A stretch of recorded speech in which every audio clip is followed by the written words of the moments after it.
Omnibus Law dan Rasionalitas oleh Babu EJB. Kalau Anda jadi pengusaha dan perusahaan Anda berencana berinvestasi dalam skala besar di Indonesia, maka Anda harus berhadapan dengan rimba perizinan. Saking padatnya, rimba itu menutupi pandangan ke langit. Kalau Anda tidak hati-hati, di rimba itu Anda bisa kena mangsa binatang buas dan tersesat. Begitu gambaran tentang panjang dan rumitnya perizinan di Indonesia. Tetapi kalau panjang dan rumitnya perizinan itu dilaksanakan dengan standar skill dan moral yang hebat dari birokrat, tidak ada masalah. Toh bagaimanapun, semua perizinan itu adalah standar kepatuhan bagi kepentingan negara. Yang jadi masalah, standar moral dan skill aparat rendah dan lebih banyak untuk kepentingan pribadi. Dapatkan suap. Tidak percaya? Mari kita lihat dan telusuri perizinan yang sangat basic. Katakanlah Anda ingin membuka usaha kawasan industri. Itu hanya perlu izin lokasi dan kemudian bangun kawasan beserta fasilitasnya. Sederhananya, Anda beli lahan sesuai izin lokasi, kemudian bangun. Selesai. Tetapi dalam proses yang ada, tidak sesederhana itu. Pertama, Anda harus dapatkan izin dari BKPM. Kemudian izin dari BKPM itu harus ditindaklanjuti ke tingkat daerah dan instansi terkait. Karena berdasarkan undang-undang, hak tanah ada pada daerah. Anda harus dapatkan izin lokasi dari Pemda. Hak Pemda pun berjenjang dari tingkat 1 sampai tingkat 2. Semua harus Anda lewati. Bayangin, izin BKPM tidak menjamin otomatis Anda berhak mendapatkan izin lokasi. Semua tergantung daerah. Ada biaya resmi dan proses lobi yang tidak murah. Lucunya, setelah berlelah mendapatkan izin lokasi, mau bebaskan tanah, silakan saja. Tetapi belum ada jaminan bisa langsung bangun. Anda masih harus dapatkan izin perlindungan dan pengelolaan lingkungan hidup atau PPLH. Mau berbahaya atau tidak, usaha Anda wajib dapat izin PPLH. Kalau bersinggungan langsung dengan alam, maka urusannya lebih runyam lagi. Yang sederhana saja seperti bangun kawasan, perkantoran atau pabrik, itu ada 11 lapis izin PPLH yang harus Anda dapatkan. Urusannya dari tingkat menteri sampai ke tingkat bupati. Kadang, walau izin PPLH sudah didapat, tidak ada jaminan Anda aman. Masih ada lagi ancaman yang bisa batalkan izin itu. Apa? LSM. Mereka bisa kerahkan aksi demo sampai ke pengadilan menentang pendirian proyek. Kalau kalah di pengadilan, itu derita Anda. Pemerintah yang kasih izin hanya bilang maaf. Oke, lanjut. Katakanlah izin PPLH sudah di tangan. Apakah Anda bisa langsung bangun? Belum. Masih ada lagi izin IMB. Izin ini mengharuskan Anda melampirkan desain bangunan untuk menentukan besaran biaya retribusi yang harus dibayar. Dan kalau desain dan layout dianggap tidak sesuai dengan RT RW, ya IMB tidak diberikan. Soal izin lain sudah di tangan, tidak ada pengaruhnya. Anda silakan gunakan izin yang ada, tetapi nggak boleh dirikan bangunan. Konyol? Begitulah logika perizinan. Satu sama lain saling sandera, sehingga proses perizinan adalah juga proses distribusi kekuasaan dari RT, Pemda, sampai ke menteri. Semua ada ongkosnya. Kalau semua izin sudah di tangan, dan Anda siap bekerja, ada lagi masalah. terutama kalau Anda beli mesin di luar negeri yang butuh tenaga kerja asing atau TKA untuk install mesin atau Anda bekerja sama dengan asing. Dapatkan izin bagi TKA juga tidak mudah. Anda harus mendapatkan izin tertulis dari menteri atau pejabat yang ditunjuk. Proses mendapatkan izin lumayan rumit. Anda harus mengantongi beberapa perizinan seperti rencana penggunaan tenaga kerja asing atau RPTKA, visa tinggal terbatas atau VITAS, dan izin menggunakan tenaga kerja asing atau IMTA. Bayangkan saja kalau TKA ada ratusan, betapa repotnya urus izin masing-masing mereka. Kalaupun lolos semua izin itu, belum tentu aman bagi TKA. Karena masih bisa diributin sama buruh lokal, masih bisa diributin sama aktivis atau ormas buruh.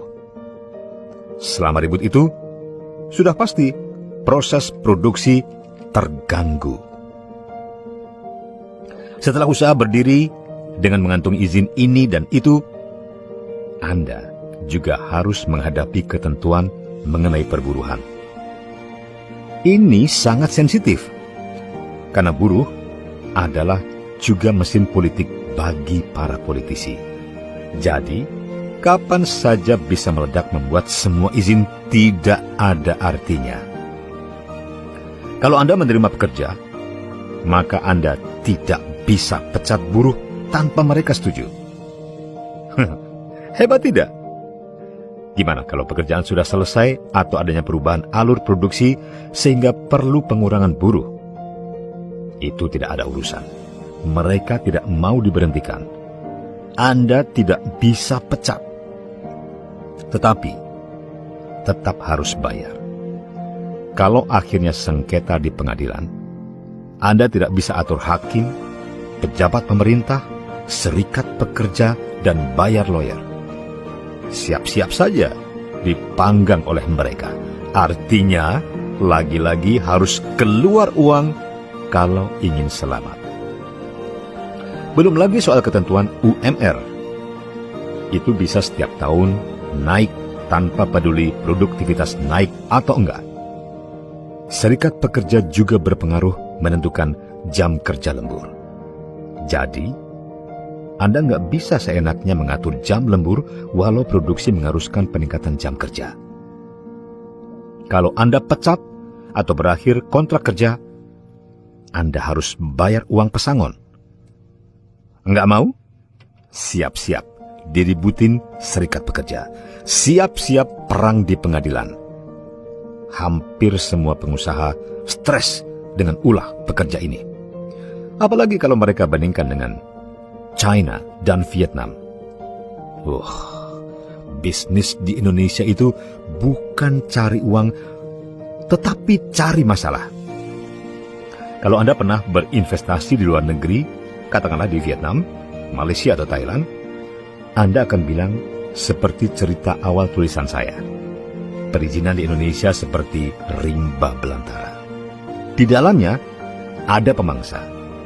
Bisa membuat Anda tersesat dan frustrasi. Pertanyaannya adalah, mengapa Anda harus masuk rimba belantara kalau ada banyak pilihan? Apalagi sudah ada kerjasama regional bidang investasi dan perdagangan. Artinya, kalau Anda butuh bahan baku dari Indonesia, Anda tidak perlu bangun pabrik di Indonesia. Karena sudah ada ME ASEAN. Bangun di Vietnam atau negara ASEAN lainnya, soal tarif sama saja dengan Indonesia. Saat sekarang, kerjasama regional bukan hanya di antara negara ASEAN, tapi juga ada China Free Trade ASEAN, Korea Free Trade ASEAN, Jepang Free Trade Area, APEC, Indo-Pacific. Nah, keberadaan Undang-Undang Omnibus Law bertujuan untuk memangkas perizinan sehingga ramah bagi investor. Sebetulnya pemangkasan itu bukan berarti kekuasaan pemerintah berkurang dan terkesan memanjakan pengusaha, tetapi lebih kepada aturan yang rasional dengan prinsip good governance.